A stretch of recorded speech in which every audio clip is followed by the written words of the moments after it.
Selamat siang semuanya. Kami dari kelompok 6 yang beranggotakan Exal Mondoringin, Franz Nehemia, Lopika Fernanda, Johannes Kevin Kegan, Natalia Esther, dan Sylvia Kurniawan. Pada kesempatan kali ini, kami akan mempresentasikan materi Between Subject Factorial Design. Adapun materi Between Subject Factorial Design ini terdiri dari 4 subbab yang akan kami jelaskan secara berurutan. Pada subbab pertama, more than one independent variable akan dipresentasikan oleh Kegan. Pada subbab 2, laying out a factorial design akan dijelaskan oleh saya sendiri. Pada subbab 3, a research example akan dijelaskan oleh Sylvia. Dan subbab terakhir, choosing a between subject design akan dijelaskan oleh Franz dan Lopiga. Nah, yang pertama ialah lebih dari satu variabel independen. Nah, dalam membuat sebuah penelitian,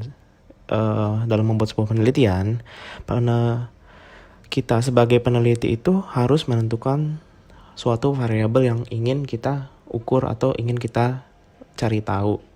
Nah, variabel yang ingin kita lihat ini itu tidak hanya ada satu variabel, melainkan bisa ada beberapa variabel.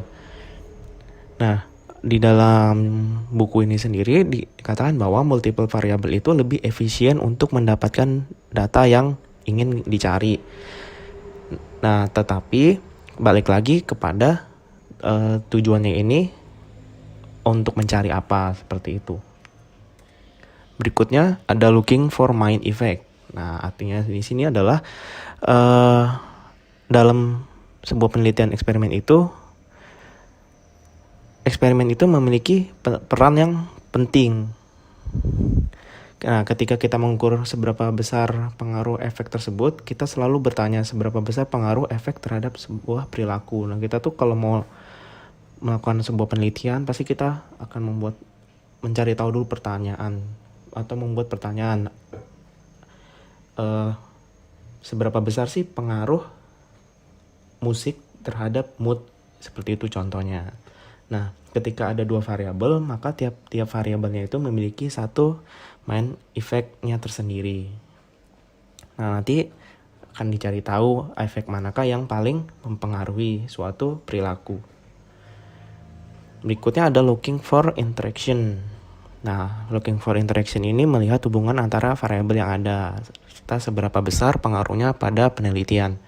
Seperti yang tadi dijelaskan di slide sebelumnya, kita itu mau mencari tahu atau melihat seberapa besar sih hubungan satu case dengan case yang lain, atau melihat satu variabel dengan variabel yang lain. Nah, berikutnya ada factorial design. Nah, factorial design sendiri itu memungkinkan peneliti untuk melihat efek dari dua atau lebih variabel independen terhadap satu dependent variabel.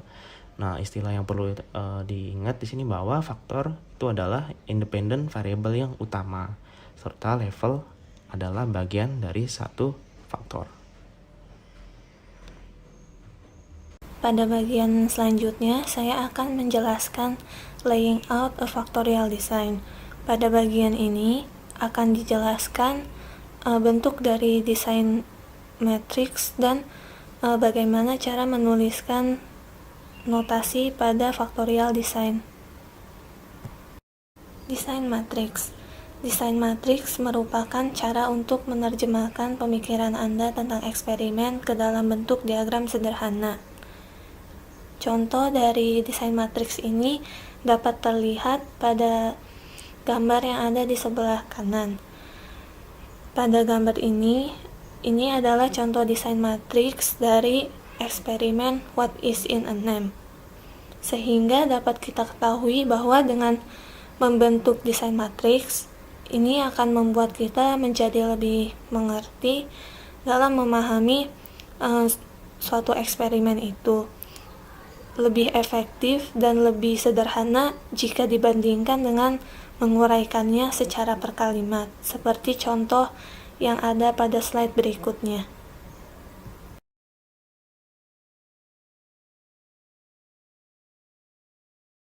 Pada slide ini akan dijelaskan faktor labeling method. Yang pertama itu, label faktor itu dipisahkan oleh huruf X atau tanda silang. Yang kedua, setiap angka mengacu pada faktor yang berbeda dan kondisi yang berbeda. Yang ketiga, nilai numerik dari setiap angka adalah level yang dimiliki oleh masing-masing faktor. Untuk dapat lebih memahami slide ini, saya akan memberikan contoh pada slide berikutnya. Pada contoh yang pertama, kita dapat melihat bahwa terdapat huruf 2, X, dan 2. Dibacanya itu 2 oleh 2 atau kalau dalam bahasa Inggrisnya 2 by 2.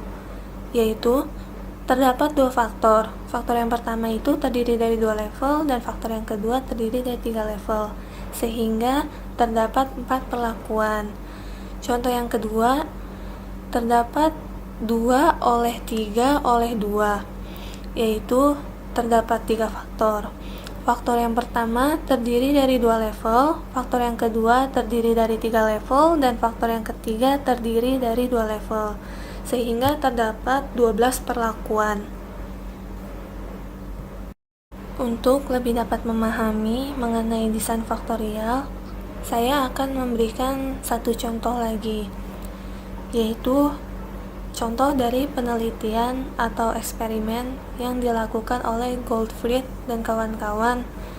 Ia meneliti perbandingan terapi yang berfokus pada CBT dan interpersonal psikodinamik pada pasien yang mengalami depresi. Dalam eksperimennya ini, ia memberikan CBT kepada 30 orang dan terapi interpersonal dinamik pada 27 orang. Setiap kelompok dibagi lagi menjadi 2 secara seimbang, dan setiap bagiannya diberikan lagi perlakuan secara berbeda. Pada bagian pertama dari 2 kelompok diberi terapi selama 8 sesi, sedangkan bagian kedua diberi terapi 16 sesi. Setelah dihitung hasilnya, pada eksperimen yang dilakukan ini terdapat 2 faktor, yaitu faktor CBT dan faktor interpersonal psikodinamik. Eksperimen ini memberikan perlakuan kombinasi karena setiap kelompok perlakuan diberi terapi secara berbeda, yaitu 8 sesi dan 16 sesi. Pada eksperimen ini, selain terdapat 2 faktor yaitu CBT dan interpersonal psikodinamik, terdapat juga level pada setiap faktor, yaitu pemberian 8 sesi terapi dan 16 sesi terapi. Jadi, eksperimen ini mempunyai 2 faktor dan setiap faktor mempunyai 2 level. Pada penelitian ini dapat dilambangkan dengan 2 oleh 2, yang artinya eksperimen ini terdiri dari 2 faktor, yang masing-masing faktornya terdiri atas 2 level. Dengan demikian, pada eksperimen 2 oleh 2 terdapat 4 perlakuan, yaitu yang pertama terapi kognitif behavioral yang terdiri dari 8 sesi, yang kedua terapi interpersonal psikodinamik yang terdiri dari 8 sesi, dan yang ketiga terapi kognitif behavioral yang terdiri dari 16 sesi, dan yang keempat terapi interpersonal psikodinamik yang terdiri dari 16 sesi. Contoh penelitian, Kleiner dan Chaiken di tahun 1990 tertarik pada kepercayaan antara gender dan perilaku makan. Secara umum, wanita menunjukkan perhatian yang lebih besar itu dalam perilaku makan. Wanita itu biasa makannya cuma dikit supaya badannya bagus.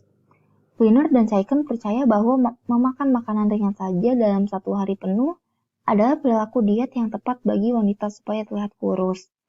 Meskipun penelitian telah menunjukkan bahwa pria tidak begitu menyukai wanita dengan tubuh yang kurus, tapi banyak wanita yang terobsesi untuk menjadi kurus, terutama di negara Amerika. Para penulis melakukan percobaan yang menguji hipotesis berikut. Wanita akan memakan lebih sedikit di hadapan pasangan lawan jenis, dibandingkan di hadapan sesama jenis kelamin yang sama. Tetapi perilaku makan pria tidak akan dipengaruhi oleh jenis kelamin yang sama dan jenis kelamin pasangannya. Kemudian, Kleiner dan Chaiken mengatakan bahwa 2 variabel subjek sesama jenis dan pasangan lawan jenis akan berinteraksi dalam pengaruhnya terhadap perilaku makan. Pertama, perilaku wanita harus dibandingkan dengan perilaku pria. Variabel independen pertama adalah jenis kelamin subjek. Faktor ini adalah variabel subjek. Subjek secara otomatis ditugaskan ke grup eksperimental berdasarkan jenis kelamin mereka. Yang kedua, jenis kelamin pasangan subjek harus dimanipulasi. Variabel independen kedua adalah jenis kelamin orang kedua dengan siapa subjek dipasangkan. Maksudnya itu pasangan dari jenis kelamin yang sama atau berlawanan. Di sini, para peneliti memanipulasi jenis subjek pasangan mana yang akan didapatkan. Dalam penelitian ini, subjek individu diminta untuk tidak makan apapun pada hari percobaan, sehingga mereka akan lapar ketika mereka datang. Untuk memastikan bahwa perilaku makan pasangan ini tidak mengacaukan penelitian ini, pasangan lawan jenis maksimal diperbolehkan hanya makan 15 biskuit, sekitar 315 kalori. Variabel dependen dalam percobaan ini adalah perilaku makan. Para peneliti mengukur perilaku makan subjek dengan menghitung berapa banyak biskuit yang habis. Hipotesis para peneliti akan didukung jika interaksi yang signifikan antara kedua faktor diperoleh. Kemudian perhatikan tabel berikut ini. Secara umum pria makan biskuit lebih banyak daripada wanita. Jika kita rata-ratakan skor laki-laki, 2 titik di sisi kiri grafik, rata-rata akan menjadi sekitar 13,5 biskuit untuk pria. Jika kita rata-ratakan skor subjek perempuan, 2 poin di sebelah kanan, rata-rata akan menjadi sekitar 10,9 biskuit untuk wanita. Secara umum, tipe pasangan tidak mengubah jumlah biskuit yang dimakan. Rata-rata jenis kelamin yang sama dan pasangan lawan jenis makan biskuit dengan jumlah yang sama, sekitar 12,3, dan analisis statistik menunjukkan bahwa tidak ada efek utama yang signifikan untuk faktor ini dalam percobaan. Adanya interaksi yang signifikan antara jenis kelamin subjek dan jenis pasangan, kedua garis tidak paralel. Hal ini menunjukkan bahwa efek pada makan yang diproduksi oleh tipe pasangan tidak sama untuk pria atau wanita. Selanjutnya akan dilanjutkan oleh teman saya. Sekarang saya akan mencoba untuk menjelaskan beberapa grafik mengenai penelitian yang di atas sebelumnya. Seperti dapat kita lihat, pada grafik pertama menunjukkan satu kemungkinan hasil yang ketika ada 2 efek utama yang signifikan dalam data, tetapi tidak ada interaksi. Seperti yang ditunjukkan pada gambar grafik, baik subjek laki-laki ataupun perempuan dapat mempengaruhi berapa banyak yang mereka makan. Kedua variabel independen mempengaruhi banyaknya makan, tetapi mereka tidak berinteraksi. Kemudian pada grafik yang kedua, menunjukkan interaksi yang dapat menyimpang menyebar seperti pada grafik yang ada di bagian atas, ataupun juga dapat berpotongan seperti pada grafik yang ada di bagian bawah. Kita juga dapat melihat bahwa interaksi yang digambarkan pada gambar grafik di bagian bawah yaitu adalah maximum possible interaction. Efek dari masing-masing faktor sepenuhnya terbalik pada setiap tingkat faktor lain yang disebut juga sebagai crossover interaction. Pada grafik yang ketiga, menggambarkan 2 efek utama yang signifikan dan interaksi yang signifikan. Dalam gambar grafik ini, jenis kelamin subjek dan jenis kelamin pasangan memiliki efek pada makan, dan 2 faktor berinteraksi. Di sini, kedua faktor yang menghasilkan efek pada makan, tetapi besarnya efek dari satu faktor berubah melintasi tingkat faktor lainnya. Misalnya, grafik ini menunjukkan bahwa secara umum, wanita memakan lebih sedikit daripada pria, dan keduanya makan lebih sedikit di hadapan pasangan yang berlawanan jenis. Di samping itu, interaksi tersebut memperlihatkan bahwa wanita yang makan dengan pasangan berlawanan jenis jauh memiliki jumlah yang lebih sedikit dimakan dibandingkan dengan laki-laki dengan pasangan yang berlawanan jenis. Mengukur interaksi adalah salah satu alasan utama untuk melakukan penelitian faktorial.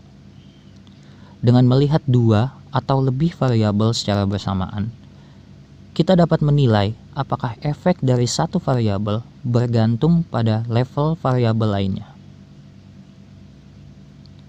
Kemudian pada bagian selanjutnya akan dilanjutkan dengan rekan saya.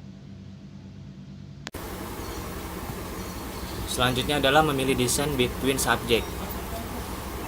Nah, ketika Anda mulai merencanakan eksperimen pertama Anda, mungkin Anda akan mengalami godaan untuk mencoba melakukan segalanya dalam satu percobaan. Maka dari itu, buat percobaan pertama Anda itu tetap sederhana dan fokus pada variabel yang kritis. Mengapa demikian? Karena ada beberapa alasan praktis untuk menjaga desain faktorial itu supaya tetap sederhana. Contohnya supaya subjek biasanya itu memiliki kondisi treatment secara acak. Artinya Anda akan membutuhkan banyak kelompok subjek karena Anda memiliki kondisi treatment. Lalu tidak mudah juga untuk menentukan subjek yang cukup untuk memastikan bahwa setiap kelompok memiliki ukuran sampel yang memadai. Sudah pasti lebih banyak kondisi treatment membutuhkan lebih banyak waktu juga untuk menjalankan percobaan dan lebih banyak waktu juga yang akan dikeluarkan untuk melakukan analisis statistik.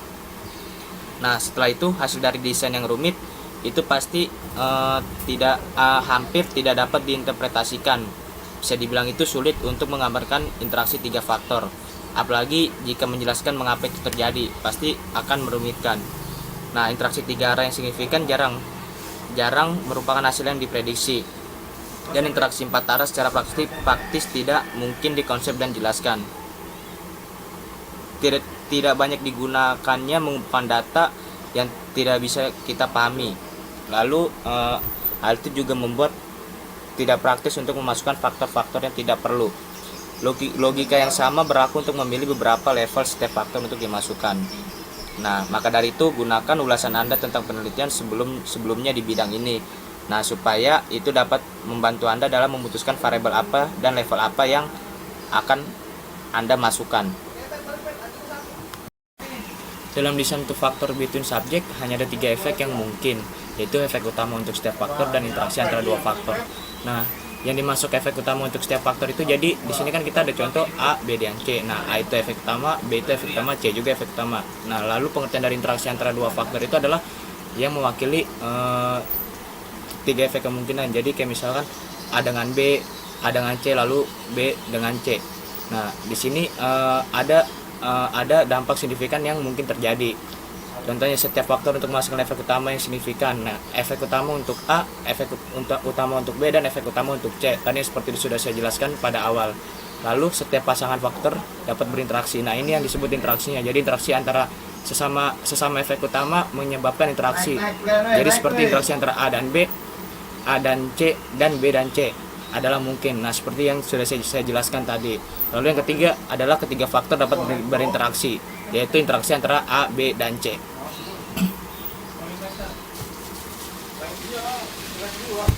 Berikutnya dalam penelitian Baron dan partner tahun 1985, dalam desain penuh,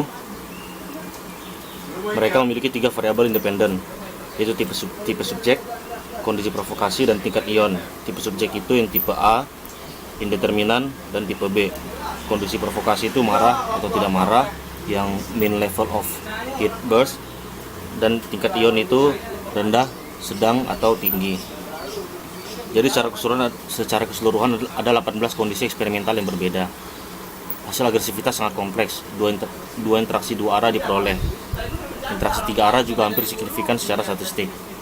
Kehadiran dua interaksi 2 arah membuat interpretasi temuan eksperimental jadi sangat sulit. Pada gambar ini juga ditunjukkan bahwa garis untuk tipe A menunjukkan tren naik yang berbeda ketika ion meningkat. Garis untuk subjek indeterminan dan tipe B relatif datar di ketiga level ion. Karena meningkatkan level ion negatif tidak menghasilkan efek signifikan pada perilaku agresif mereka. Ada beberapa batasan dalam menggunakan desain faktorial.